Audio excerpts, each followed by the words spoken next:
Hello and welcome to this webinar discussion Bonjour à about tous, bienvenue à ce webinaire sur les systèmes alimentaires régénérateurs. Je suis Tony Webb et nous travaillons aujourd'hui en coopération avec Bayer Crop Science. J'appartiens à Innovation Forum et nous allons parler de solutions pour aider les petits exploitants, comment les aider au quotidien.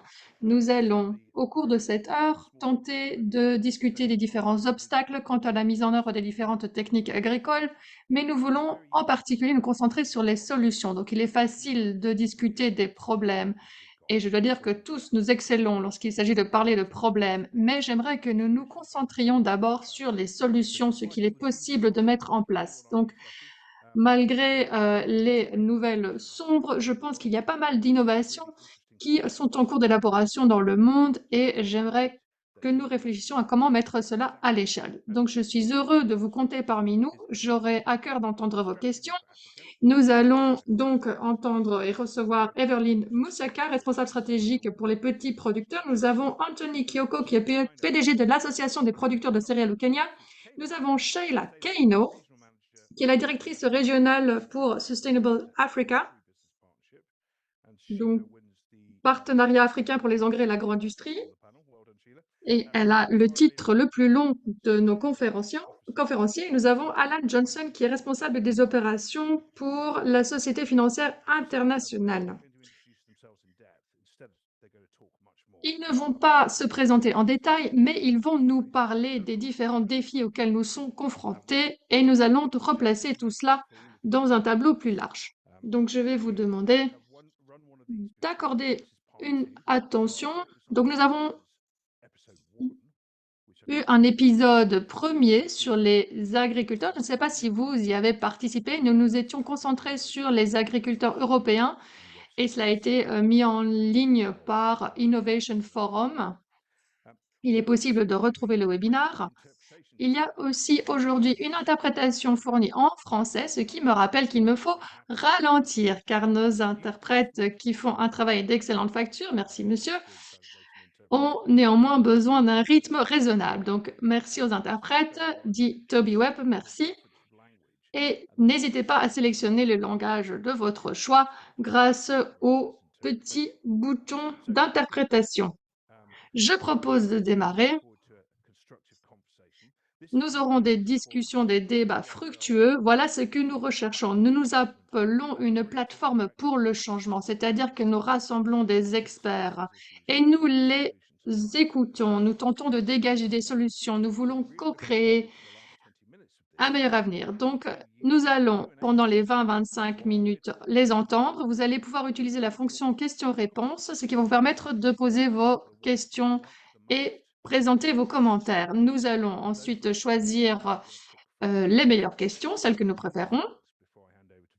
Mais permettez-moi de dire deux choses. Tout d'abord, veuillez rester concis. Donc, je vais vous demander de faire des commentaires ou poser des questions pertinentes. Si vous posez une question, je peux la transférer. Si vous faites une déclaration, même si elle est passionnante, nous n'avons pas le temps de nous y intéresser. Donc, n'hésitez pas à vous montrer provocateur, demeurez cependant concentré sur la thématique du jour et je tenterai de poser autant de questions que possible à nos différents conférenciers. Avant de commencer par nos intervenants, je me tourne vers Véronique Schmidt, qui est à la tête de la communication pour la région Europe, Moyen-Orient et Afrique chez Bayer Crop Science. Elle va nous dresser le tableau. Pourquoi sommes-nous aujourd'hui? Pourquoi organisons-nous ce webinaire? Donc, Véronique, bienvenue. Vous avez la parole. Merci, Toby. Merci. Bienvenue à nos conférenciers. C'est une période enthousiasmante pour nous. Nous concentrons donc sur toute une série et nous avons participé à plusieurs débats par le passé en Europe. Pourquoi traitons-nous de cette thématique? Nous remontons à une conviction fondamentale. Nous savons, à l'instar de beaucoup d'entre vous, que pour apporter des changements systématiques dans la chaîne de valeur, nous avons besoin de la participation de toutes les parties prenantes. Nous avons besoin de tous les acteurs. Et lorsque nous regardons sur comment nous voulons concrétisons la transformation, nous savons qu'il y a déjà pas mal d'innovations en cours dans les différents partenariats. Lorsque nous regardons nos activités, nous nous concentrons sur les producteurs, les cultivateurs, et nous sommes convaincus que lorsque nous agissons dans l'intérêt des cultivateurs, ils cultivent de la nourriture et ils apportent des changements à de nombreux niveaux. Et ce que nous voulons faire, c'est créer un espace de dévouement impliquant les entreprises, les organisations, différentes initiatives et voir comment nous pouvons utiliser les innovations fructueuses déjà à notre disposition et comment renforcer les partenariats afin de créer des écosystèmes agricoles plus robustes, notamment en Afrique aujourd'hui. Comment nous pouvons utiliser les systèmes existants de manière plus efficace? Comment utiliser l'innovation et les mettre à l'échelle? Quelles sont les innovations? Donc, je suis impatiente d'entendre les interventions de nos conférenciers, d'entendre quels sont les bons exemples et j'espère que nous allons réussir à dégager de bonnes idées, comment poursuivre nos débats, voire même lancer des projets innovants qui vont nous permettre de dégager davantage d'amélioration pour les petits producteurs. Donc, ceci étant dit, je vous rends le micro et je suis impatiente de vous entendre. Merci, Véronique. Je suis moi-même impatient de vous entendre tous parler. Donc, Evelyne, alors, des écosystèmes qui sont concentrés sur les agriculteurs, un peu un terme tendance. Alors, quelle est cette approche de la part de Bayer Crop Science? On sait ce qu'on entend quand on parle d'une approche centrée sur les agriculteurs, mais j'aimerais que vous nous expliquiez un petit peu l'approche écosystémique de tout cela. Merci, Toby. Bonjour à tous, bon matin, bon après-midi, quelle que soit la région à laquelle vous appartenez. Et Toby, pour répondre à votre question, comment abordons-nous cette perspective écosystémique centrée sur les agriculteurs? Nous voulons un engagement communautaire, renforcer les systèmes durables et donc aider les petits agriculteurs donc, et les acteurs de la chaîne de valeur. Comment impliquer les différentes parties prenantes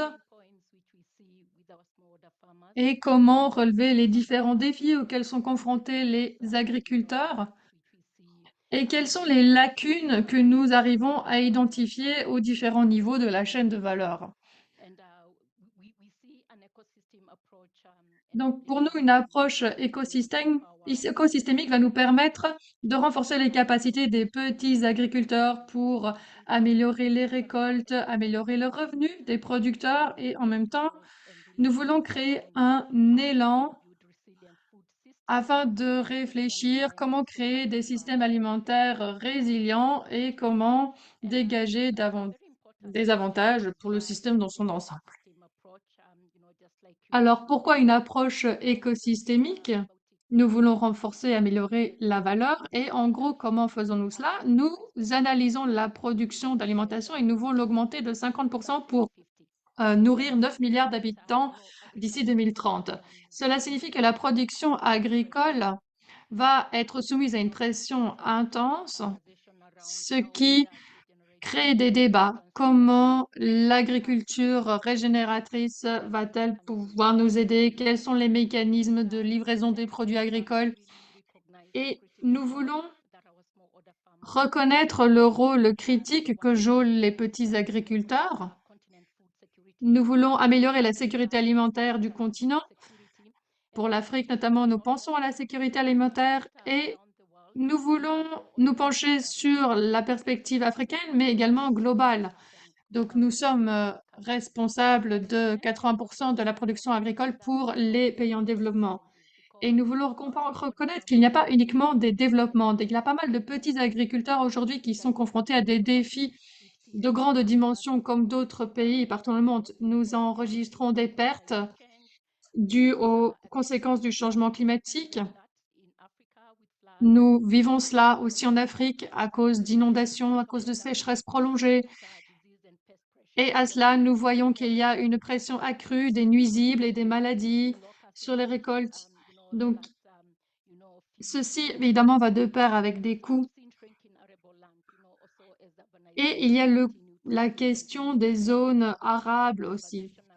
Et donc, il est nécessaire d'avoir une conversation sur l'approche écosystémique qui s'avère critique, car une approche uniquement axée sur l'économie, ça nous permet d'améliorer la production et la gestion économique, euh, et cela nous permet d'envisager des transformations pour améliorer la productivité agricole dans différentes régions africaines. Et en même temps, cela nous permet de garantir une production alimentaire suffisante et sûre. Et nous réfléchissons à la façon dont nous pouvons préserver les écosystèmes naturels, tout en tenant compte des différents critères de pression auxquels il est soumis. Et donc, nous réfléchissons à la transformation. Comment l'aborder? Plusieurs approches sont envisageables, qui sont mises en place. L'agriculture régénératrice, ce qui signifie tout d'abord que nous poursuivons notre production, plus de production avec moins de moyens, et nous voulons travailler à la restauration. Et donc, nous nous concentrons sur des éléments spécifiques de la chaîne de valeur afin de relever les défis liés à la mise en œuvre d'une production durable. Donc, plusieurs éléments pour la transformation agricole. Nous voulons que les agriculteurs aient accès aux bonnes innovations, aux meilleures technologies afin de renforcer, d'augmenter le rendement. Et donc, ces innovations doivent leur être accessibles, mais nous voulons vraiment que ces innovations soient adaptées aux petits agriculteurs. Donc, en Afrique subsaharienne, aujourd'hui, en moyenne, nous avons une production de 1,9 1000 tonnes métriques par hectare. Et donc, nous avons l'opportunité d'accélérer la production. Et ce que nous voulons faire, nous voulons combiner cela avec un élargissement des services à disposition, notamment des pratiques agricoles de base, la gestion durable des sols et des pratiques telles qui permettent d'augmenter le contenu de la matière organique dans les sols ou la gestion durable. Et il y a aussi la question de l'accessibilité financière, donc la mise en place de certains modèles financiers qui soient accessibles aux agriculteurs. Donc pour les agriculteurs dans les zones rurales, la plupart d'entre eux ont des difficultés d'accès au financement. Donc garantir l'accessibilité au financement et comment améliorer la profitabilité. Ceci est lié à l'intervention, notamment l'accès au marché et faire en sorte que les agriculteurs puissent atteindre un seuil de profitabilité critique. Afin de conclure, quel est le rôle de Bayer aujourd'hui? Nous voulons être les fers de lance de cette transformation grâce à ces débats sur cette agriculture régénératrice et comment produire davantage, comment restaurer les systèmes et nous continuons à impliquer les petits agriculteurs, garantir leur accès aux bonnes innovations, aux bonnes technologies et évidemment il y a la question de l'atténuation lorsqu'ils doivent relever les défis liés au changement climatique. Et nous voulons avoir des conversations sur les pratiques de conservation agricole qui ont un impact net lorsqu'on parle aux revenus nets. Et donc, nous y travaillons à Bayer, mais nous ne sommes pas les seuls. Nous collaborons avec d'autres parties prenantes lorsque nous parlons de la collaboration entre le secteur public et privé, les différentes parties prenantes. Et donc, il y a des services de consultation également qui permettent de transmettre des messages clés sur les meilleures pratiques, sur l'intendance des produits et travailler à la préservation et la restauration de la biodiversité, qui est aussi un élément clé. et des thématiques importantes sur les différentes gestions. Donc, la gestion des pesticides intégrés, pour vous donner un exemple. Et donc, nous regardons quels sont les résultats afin d'adapter notre approche. Et la question de la sécurité alimentaire, amélioration du revenu des agriculteurs, et l'amélioration du revenu va nous permettre d'avoir un impact positif sur les moyens de subsistance, et en même temps, cela va nous permettre de renforcer les avantages pour la nature. Donc, évidemment, tout ceci demeure au cœur de nos préoccupations, et ceci va nous aider à façonner notre vision de l'avenir de l'agriculture alors que nous continuons à ajuster notre mission. Merci beaucoup, Evelyne. Et j'ai 1 minute pour vous poser une question avant de passer la parole à Sheila. Donc, dans le cadre du Innovation Forum, donc nous travaillons déjà dessus depuis un petit moment. Le but est de travailler avec les entreprises, avec les parties prenantes. Et souvent, nous parlons de la durabilité. Donc, lorsque nous parlons de la conservation, de la restauration, la question, est-ce que cela fonctionne réellement? Est-ce que cela avance? Après, lorsque nous parlons de régénératif, c'est encore un mot qui est ajouté à la liste. Je sais que le concept existe depuis longtemps, mais régénératif euh, a l'air de vraiment intéresser les gens. Donc, on a vraiment l'impression d'avoir moins de défense, que les gens s'intéressent réellement à ce sujet. Alors, est-ce que vous travaillez avec les gouvernements sur cela en Afrique? Est-ce qu'ils voient également ce terme comme quelque chose d'innovant et de porteur? Oui, je dirais que oui. Évidemment, c'est sur l'agenda des États de mettre au cœur de la conversation la sécurité alimentaire. Donc, tous les gouvernements veulent évidemment que leurs citoyens aient accès à une sécurité alimentaire.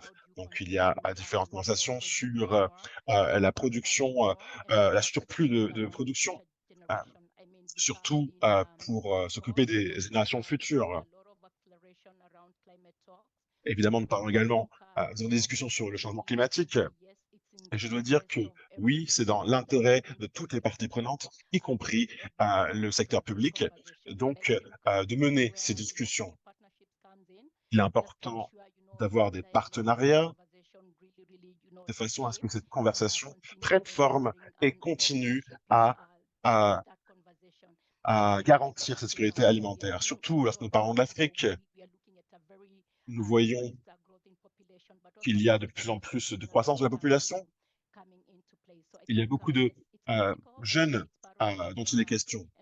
Évidemment, cela fait partie de l'ordre du jour, ça fait partie de l'agenda des gouvernements. Il est important de d'avoir une sécurité alimentaire dans nos stations et d'être paré aux disruptions des marchés.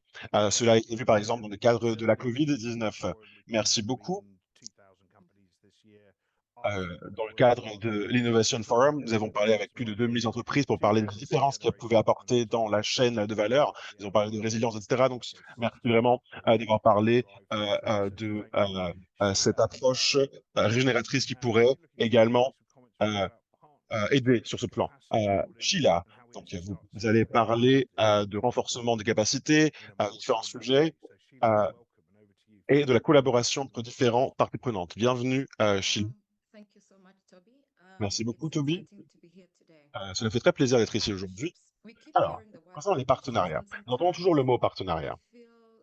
Et souvent, on a l'impression que, on entend souvent que les gens parlent de partenariat, mais la question étant, est-ce que ces partenariats existent réellement? Est-ce que ces personnes travaillent pour réaliser ces partenariats? Lorsque nous parlons des petits exploitants, ou lorsque nous parlons euh, de, d'exploitants commerciaux,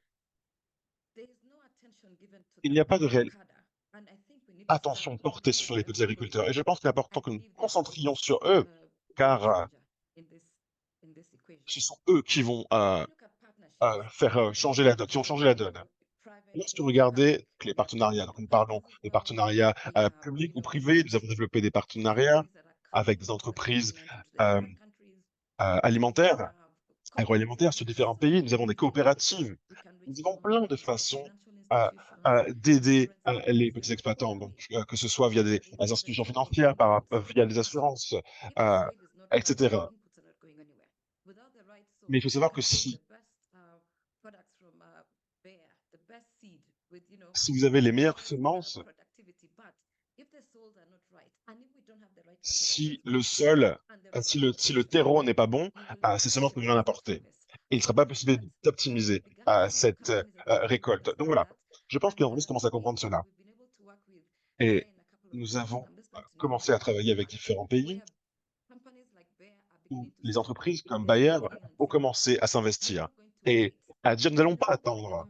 Nous savons que le gouvernement met à disposition des services d'extension. Est-ce que cela est assez? Le secteur privé a commencé à s'intégrer, à mettre à disposition un soutien de façon à aider les petits producteurs. Donc la chaîne est peut-être fragmentée, mais il y a beaucoup de partenaires qui devraient se retrouver, qui ont besoin de se retrouver. Donc il y a les institutions financières, il y a les entreprises d'intrants, il y a les acheteurs, il y a la finance, il y a les assurances. Tout cela fait partie d'interlocuteurs. Euh, et il est important de parler avec le gouvernement pour savoir comment est-ce qu'on peut rassembler toutes ces personnes. Parce qu'on ne voit pas d'adaptation holistique de ces conversations. Alors, lorsqu'on parle des intrants, il y a des entreprises de semences, etc. La question, c'est comment est-ce que tous ces acteurs se rencontrent. Donc, nous avons, s'il y a différentes tonnes métriques qui sont semées, comment est-ce qu'on peut s'assurer qu'il y aurait une récolte de cela? Lorsque nous regardons les intrants euh, en Afrique, il y a 3 points intéressants. Donc, nous importons du carburant, des engrais et des aliments. Alors, lorsque vous apportez beaucoup d'engrais ou beaucoup d'aliments, cela veut dire que nous avons un problème. Il est important que l'Afrique rentre dans le partenariat de façon à abaisser l'importation d'aliments. Il est important qu'il y ait des engrais quand cela est important, que ce soit les bons engrais, mais pas trop. Alors, je peux vous parler de Malawi. Malawi, nous avons travaillé avec Bayer pendant ces 3 dernières années, et nous avons des personnes qui travaillent dans le dernier kilomètre. Et il y a des personnes qui se déplacent 50 à 100 kilomètres pour accéder à des semences ou des engrais. Donc voilà, cette brèche doit être comblée. Il est important que ces personnes soient aidées. Parce que ces personnes font partie de l'équation. Mais en fait, on ne pense pas à eux parce que ces personnes font partie du dernier kilomètre. Il est également important nous, que nous aidions les agro-dealers à être à fournir des services agricoles. Et tous ceux qui comprennent l'agronomie doivent travailler avec eux, que ce soit des experts, des diplomates, etc., de façon à ce qu'ils puissent les conseiller et qu'il y ait un conseil sur le terrain. Après, nous parlons beaucoup de l'équation financière. Il ne s'agit pas d'emprunt seulement. Il est également possible de faire des économies pour acheter des intrants. Donc, nous avons vu ça avec Bayer. Il y a des exploitants qui pouvaient faire des économies pendant toute l'année, garder ces intrants pour après pouvoir les utiliser. Comment est-ce que nous pouvons utiliser cela? Donc, au lieu d'avoir un exploitant qui emprunte, il serait important que ces personnes aient accès à ces intrants via ces économies. Et c'est pour cela que nous parlons avec les entreprises privées, les vendeurs de fertilisants, d'engrais, de semences, etc., les assurances. Il est important que tout le monde travaille ensemble de façon à ce que euh, les capacités de ces agriculteurs soient renforcées. Comment, voilà, nous avons affaire à ces agriculteurs euh, et il nous manque des intermédiaires, en fait, entre ces agriculteurs et ces institutions financières ou autres. Il faut savoir que ces personnes savent comment utiliser la technologie. Et cela permettrait d'augmenter leur rentabilité si on leur donnait réellement de bons conseils. Donc, il nous manque toujours cet intermédiaire qui leur explique ce qu'ils doivent faire, de façon à ce qu'ils puissent contribuer à la résolution des défis auxquels nous faisons face.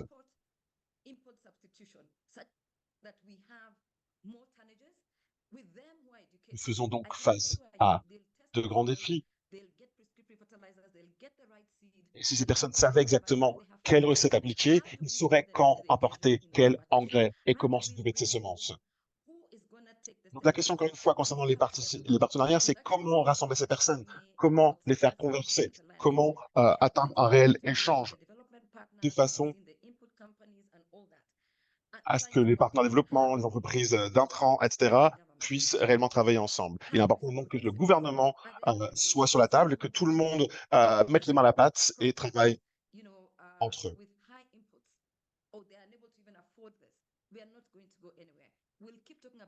Alors, nous allons parler de ces 1,9 tonnes de rendement. Mais cela fonctionnerait réellement via des entreprises qui sont créées pour la durabilité.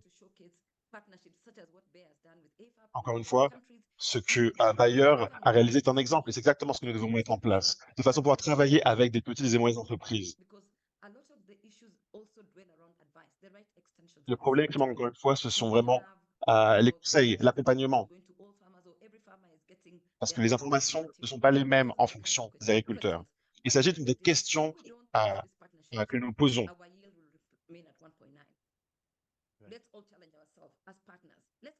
Et c'est en travaillant ensemble que nous arriverons à atteindre cet objectif.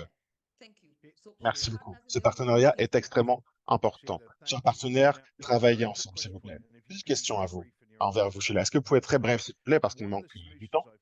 Alors, une des solutions qui a été évoquée, et parmi les points que vous avez évoqués, donc, est-ce que les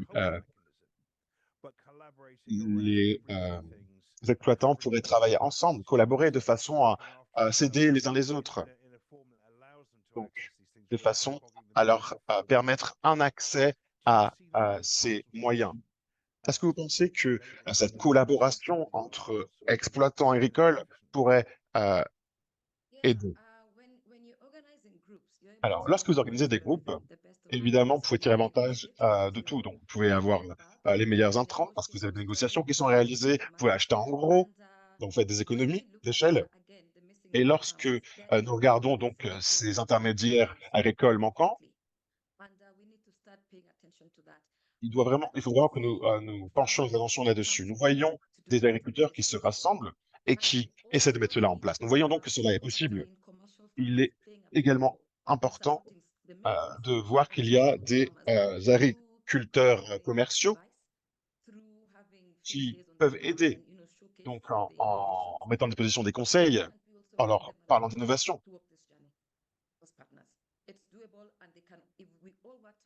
Et si nous travaillons, encore une fois, tous ensemble, je pense que nous pouvons faire de réelles avancées. Merci beaucoup, Sheila.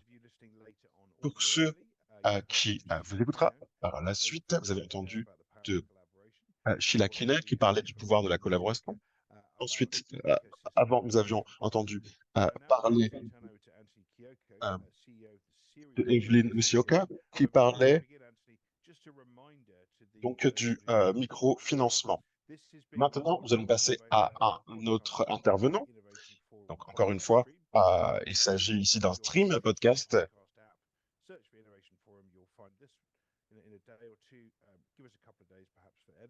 Normalement, cette vidéo sera mise en ligne quelques jours après ce webinaire. Merci beaucoup, Sheila. Et n'oubliez pas d'utiliser la fonction questions-réponses. Si vous avez des questions, nous essayons d'y répondre par la suite. Maintenant, n'oubliez pas donc d'utiliser la fonction questions-réponses de façon à ce qu'on puisse revenir dessus dans la session finale. Je passe maintenant la parole à Anthony Kyoto, qui est le PDG de l'association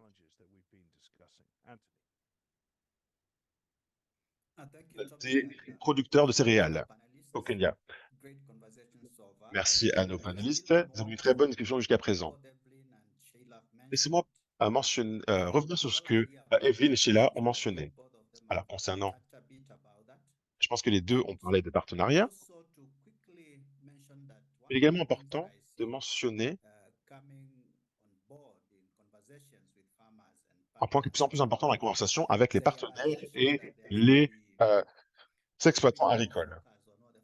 il devrait y avoir plus de concentration sur les besoins des exploitants agricoles. Voilà, on parle beaucoup de problèmes, il est important de parler des solutions.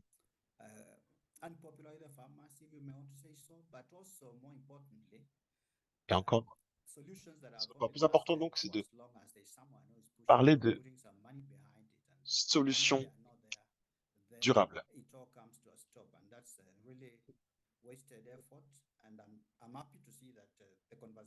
Et je suis heureux que nous parlions donc de partenariat, également de microfinancement.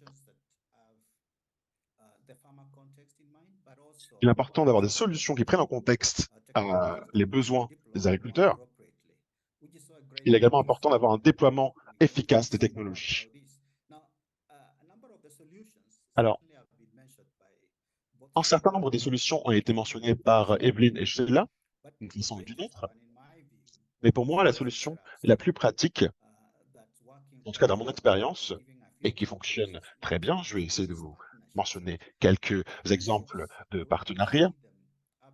Alors, on voit... Alors, nous avons parlé des exploitants agricoles.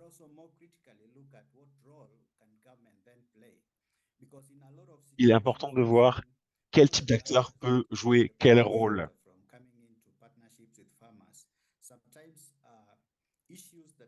Par moment, parfois,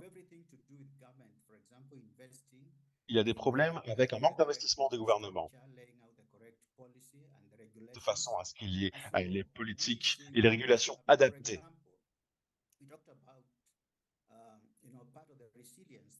Nous avons par exemple parlé de résilience dans les systèmes alimentaires. Vous aimeriez avoir des systèmes alimentaires régénérateurs et on a besoin de marchés qui fonctionnent. Et donc, nous parlons de compensation. Donc, nous parlons de marchés d'intrants et des marchés de vente. Il est important qu'il y ait des structures qui aident les exploitants agricoles.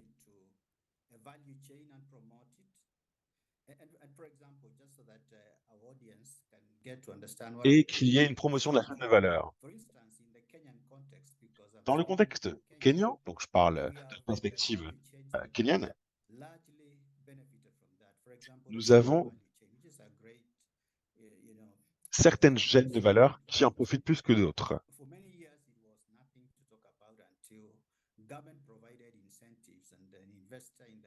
Donc, il y a eu certains investissements dans tout ce qui était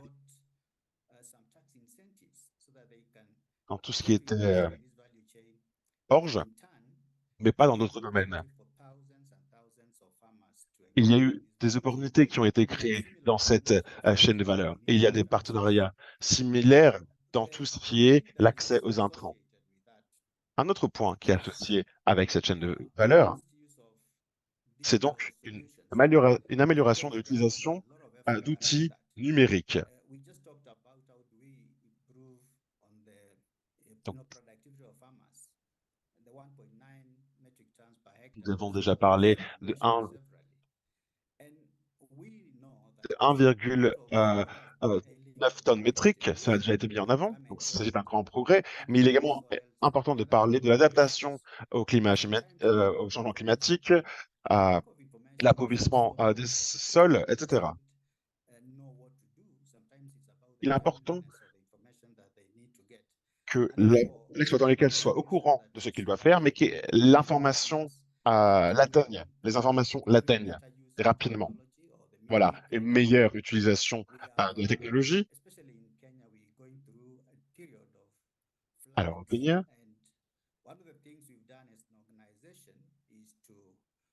ce que nous essayons de faire en tant qu'organisation,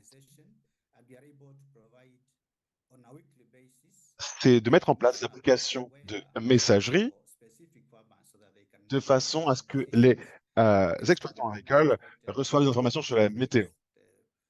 C'est par exemple, ils savent qu'il va beaucoup pleuvoir, s'il y en a un orage, etc.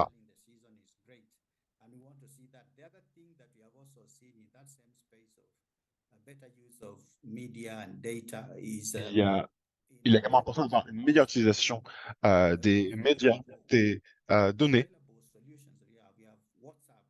En effet, il y a des solutions disponibles. Par exemple, tout ce qui est outils messagerie comme WhatsApp.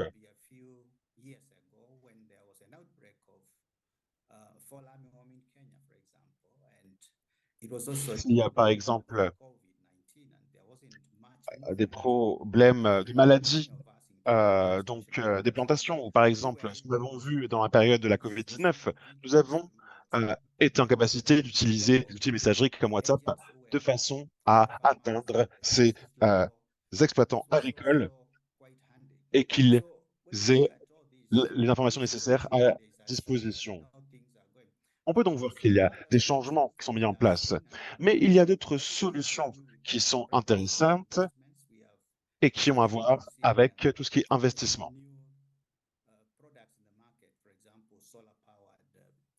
Donc, par exemple, il y a des nouveaux produits comme les systèmes d'irrigation ou les panneaux solaires, et on voit qu'il y a des investissements qui sont réalisés. Et cela est important dans l'agenda de systèmes alimentaires régénérateurs. Il est important de continuer sur cette route, sur cette voie.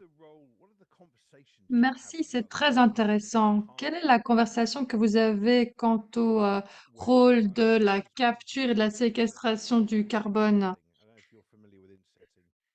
Je ne sais pas si vous connaissez le terme de insetting et donc l'utilisation du carbone, la séquestration du carbone dans les terres arables. Est-ce un mécanisme financier, donc au niveau régional? Et quel est le rôle du carbone dans les débats? Il semblerait qu'il y a pas mal de pratiques qui font l'objet de discussions et certaines de ces pratiques pour s'avérer utiles pour certains acteurs.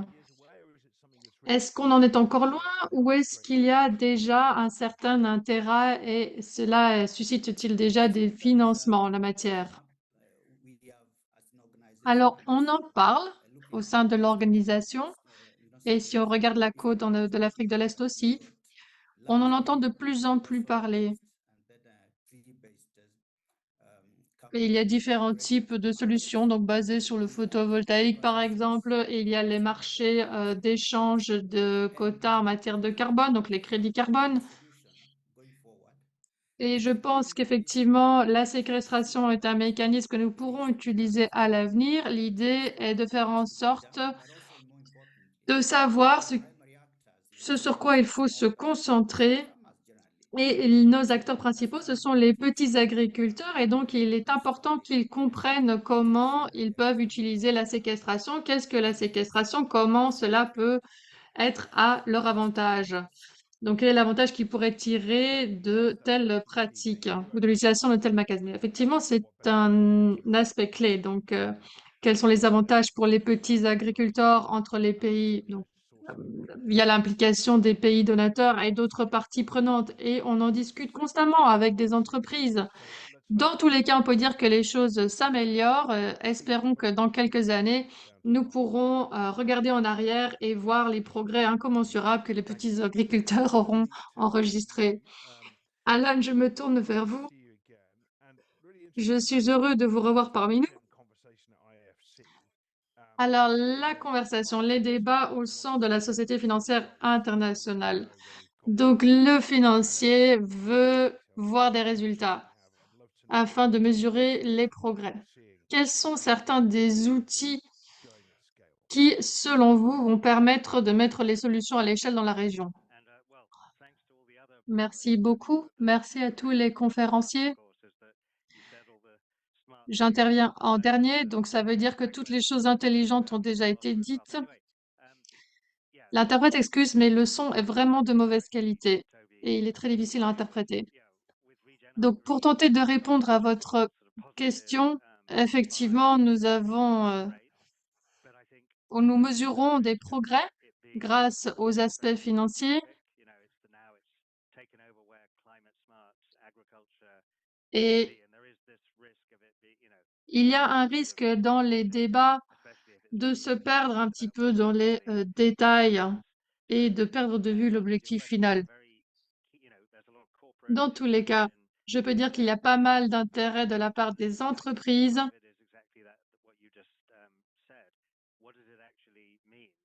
Mais maintenant, qu'est-ce que cela signifie concrètement? Pour l'instant, on ne peut pas vraiment parler de normes. On parle plutôt d'un cadre existant. Donc l'idée est de s'aligner et de dégager une compréhension commune, ce qui est essentiel.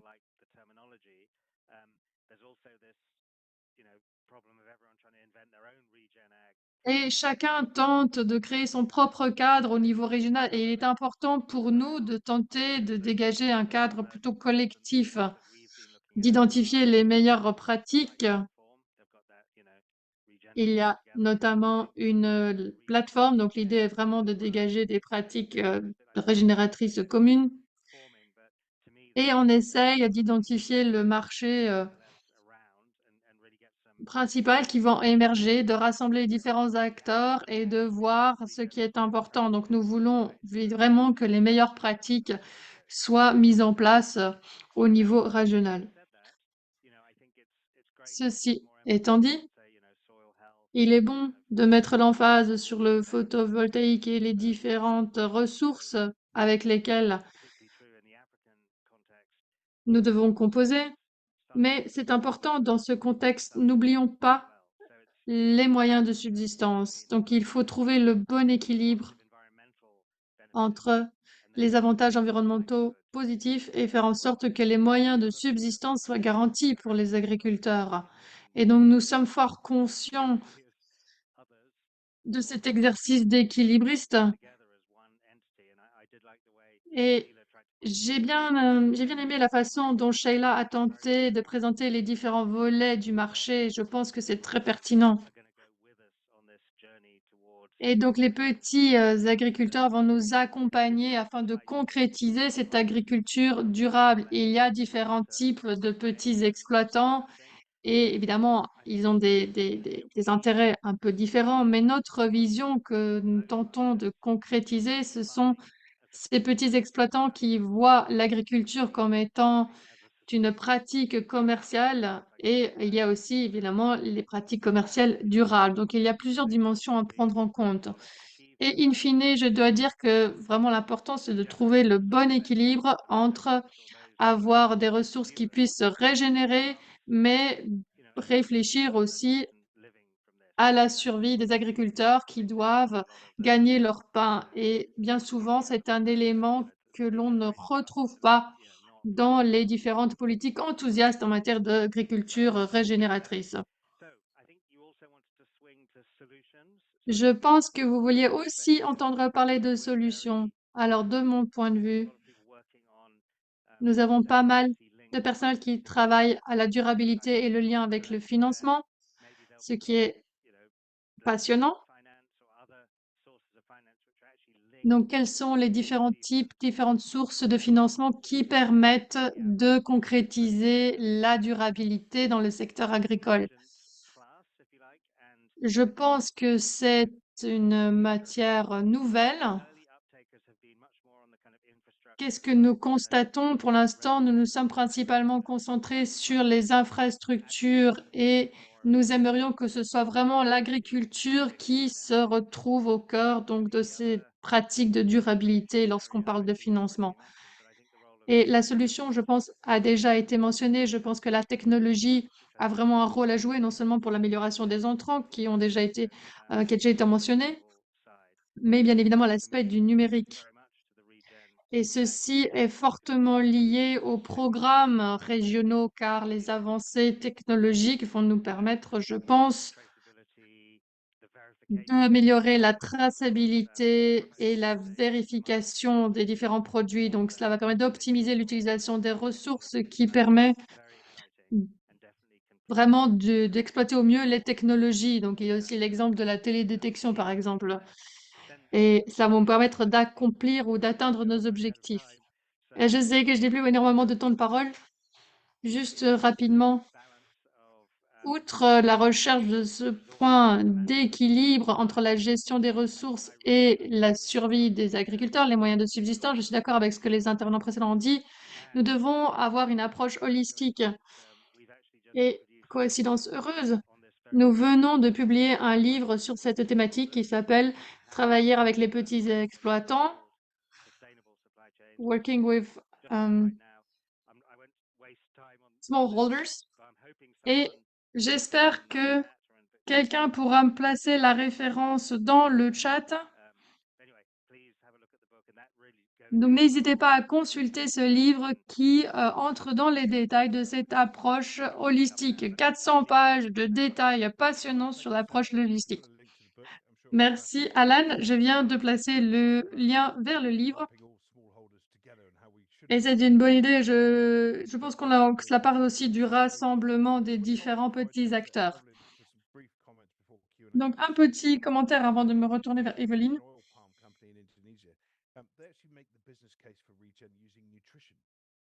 On a la question de la nutrition. On dit parfois regarder le profil nutritionnel et voir dans quelle mesure cela peut être avantageux pour la communauté. Et parfois, c'est le moteur principal de mesures qui sont mises en œuvre dans une certaine région. Il y a aussi la question des limites imposées sur le fait de brûler les terres. Et il y a vraiment eu des campagnes de sensibilisation qui ont permis vraiment de convaincre les villages d'arrêter de brûler les terres. Donc, on va parler aussi de l'avenir de la capture et de la séquestration du carbone.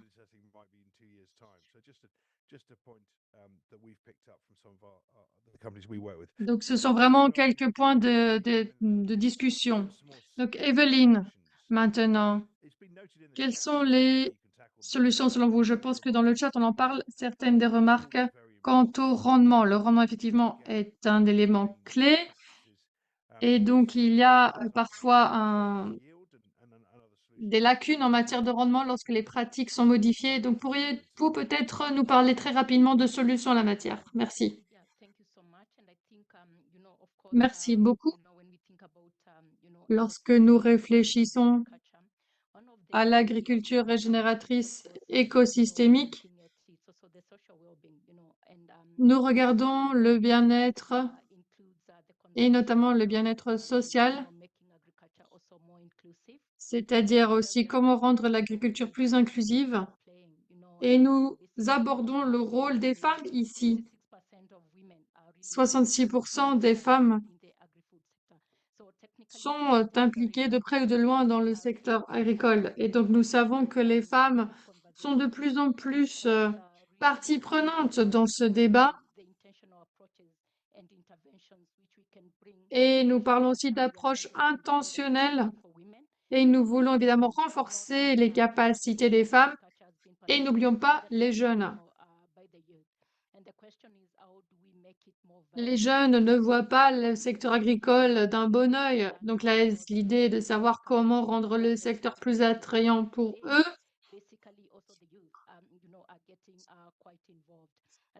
Et heureusement, nous constatons que les jeunes ont peut-être davantage envie de s'y atteler. Donc, comment créer des collaborations, comment améliorer les infrastructures et comment travailler au service d'extension. Le secteur public a un rôle important à jouer. Nous parlons de la certification aux innovations facilitatrices et ce sont des domaines clés que nous ne pouvons ignorer. Nous parlons aussi donc des innovations, de la technologie, de l'accessibilité au financement, collaboration en matière d'épargne, etc. Quel est le cadre de politique à notre disposition? Quel est le cadre réglementaire et quel est l'impact sur l'avenir du secteur agriculture et comment pouvons-nous façonner cette agriculture pour qu'elle soit plus durable? Et dans ce cadre, nous regardons comment soutenir les politiques transsectorielles et faire en sorte que la conversation se concentre sur les bonnes politiques. Merci Evelyne, je pense que nous sommes tous d'accord avec cela. Maintenant, regardons les questions et les réponses qui ont été posées. Donc les questions posées à Olivier. Je vous donne le prix pour la question la plus populaire. Donc, concernant les sols, il y a différents commentaires qui ont été réalisés concernant cela. Donc, évidemment, vous entendez beaucoup de statistiques sur la séquestration du carbone comparé aux arbres, etc.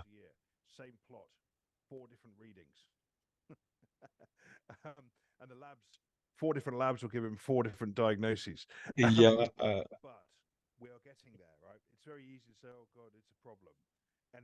il est facile de dire que les analyses des sols posent des problèmes, donc les analyses des sols en laboratoire, mais il faut savoir que ces sciences s'améliorent. Donc après, il y a des personnes qui ont dit qu'il y avait 95% d'exactitude. En soi, il y a vraiment tout est optimisé. Après, Olivier nous demande quelles sont les pratiques les plus communes des exploitants afin de restaurer la santé des sols. Alors, on parle de couvrage des cultures, on parle d'engrais biologiques, pardon, de culture de couverture, d'engrais biologiques, de différentes méthodes. Voilà, il s'agit également de restaurer le carbone dans nos sols. Il s'agit d'une solution partielle. J'aimerais bien savoir ce que le panel aimerait rajouter à cela. Peut-être que Sheila, je peux vous donner la parole. Qu'est-ce que vous pensez par rapport à cela? C'est vraiment très simple pour moi de juste lire à partir d'une liste, mais en soi, j'aimerais bien vous redonner la parole afin que vous me donniez vos conseils et de bonnes pratiques dans ce contexte. Donc, concernant le test des sols, alors, de quoi ont les sols besoin? On voit qu'il y a des problèmes de pH, tout ce qui est...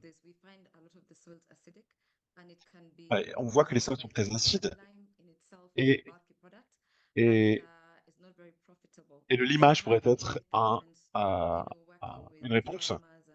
Alors, lorsqu'on voit...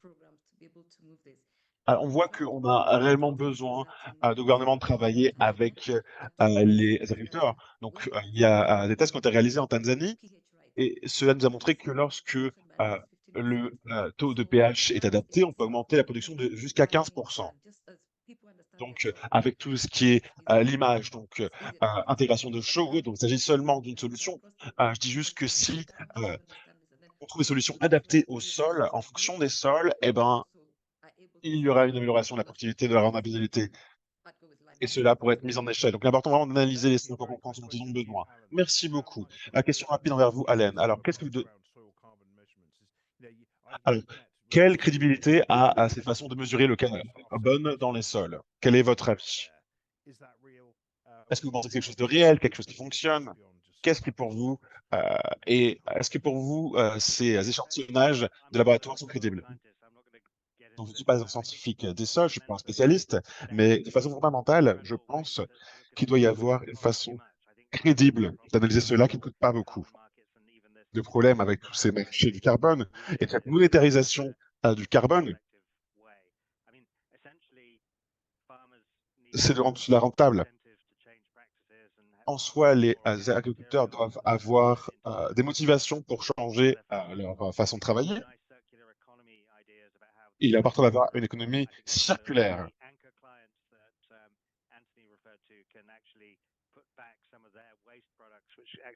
Il est important d'utiliser tout ce qui est considéré comme déchets, entre guillemets, en fait, en tant qu'engrais pour refortifier le sol.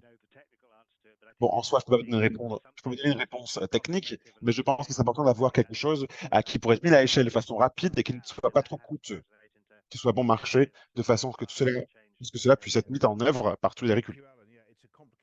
Merci beaucoup. Hélène, effectivement, c'est un domaine très compliqué. Donc, la semaine dernière, on a parlé d'annonces électrochimiques. Je ne sais pas du tout ce que cela veut dire, mais bon, continuons. Alors, les prochaines questions. Est-ce qu'il y a... Alors, tout le monde a besoin d'un cas commercial, d'un modèle commercial, surtout lorsque nous parlons de revenus. Et la question, c'est comment avoir un modèle d'affaires pour améliorer les revenus des agriculteurs, des petits agriculteurs. Je passe la parole à Anthony. Thank you. Donc, quel argument The first commercial? question and really, speaks to the idea that you cannot have one Alors, solution for everything. And on that dit also souvent qu'on ne peut pas avoir une sort of solution ties up with the qui other réponde à tous les question that problèmes. you had asked about what practices farmers should adopt. And the simple answer should be Et la question, c'est quelle the attitude doivent-ils adopter? farmer's own context is going to determine what works for them. I've seen, for example, lots of farmers talk about Alors, j'ai vu beaucoup getting a lot of organic matter, d'agriculteurs qui disaient qu'ils allaient utiliser beaucoup fertilizer, d'engrais crops and biologiques everything. When you get to the utilisés. farmer and the way they farm Et lorsque and nous what is applicable parlons in là their avec les situation, agriculteurs, et lorsque nous voyons ce qui est applicable dans leur situation, oui, tout n'est pas adapté. Le conseil que je donnerais, c'est analyser la situation de chaque agriculteur, voyez ce qui pourrait être utilisé dans cette situation, voyons quelles sont les pratiques nationales. Par exemple, il y a au Kenya, les agriculteurs amènent leurs troupeaux sur les champs où juste avant, il y avait des cultures végétales, leur bétail. Donc, cela permet de conserver les sols, cela permet de disperser les engrais via ce bétail. Voilà, c'est une solution comme une autre.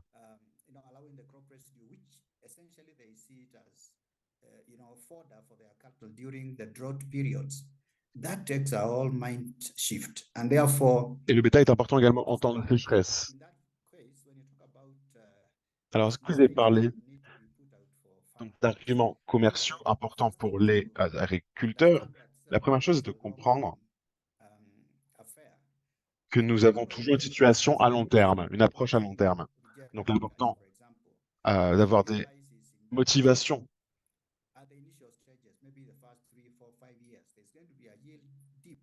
Par exemple, pour transformer leur culture en culture biologique. Et donc, il doit y avoir des arguments, il doit y avoir des motivations de façon également financière, en soutien financier, de façon à ce qu'ils puissent tenir les 2, 3, 4 à 5 premières années. Donc, il est important d'analyser chaque situation individuelle et après réfléchir aux moyens que pour mettre en place pour ces situations personnelles. Passons à vous, Everline. Il y a un point qui est important, c'est un rapport qui a été publié il y a 5 ans, qui pour nous est super, vraiment très intéressant. C'est quelque chose de gratuit. Et voilà, vous venez de parler de financement. Vous avez parlé de la chaîne de valeur. Et en soi, il y a des moyens de faire des économies. Il y a beaucoup trop d'intermédiaires. Voilà, par exemple, dans le domaine du coton, parfois il y a jusqu'à 7 intermédiaires, c'est un peu trop. Voilà, il y a ces inefficacités dans ces chaînes de valeur. Et c'est également ce qu'a mentionné Alan. Voilà, lorsque nous arrivons vers tout ce qui est culture régénératrice, effectivement, il y aura des pertes, mais après, s'il y a ces intermédiaires qui n'existent plus, s'il y a ces économies qui sont réalisées, cela est entièrement possible. Je passe maintenant la parole à Evelyne pour ces mots de clôture avant que nous fissions notre session. Alors, toute la discussion concernant les petits agriculteurs, c'est vraiment de pivoter la conversation sur le rendement et l'amélioration économique des petits agriculteurs. Et le but étant de toujours garder à l'esprit l'atténuation des conséquences du changement climatique. Évidemment, un point important, c'est la restauration et la conservation de notre biodiversité.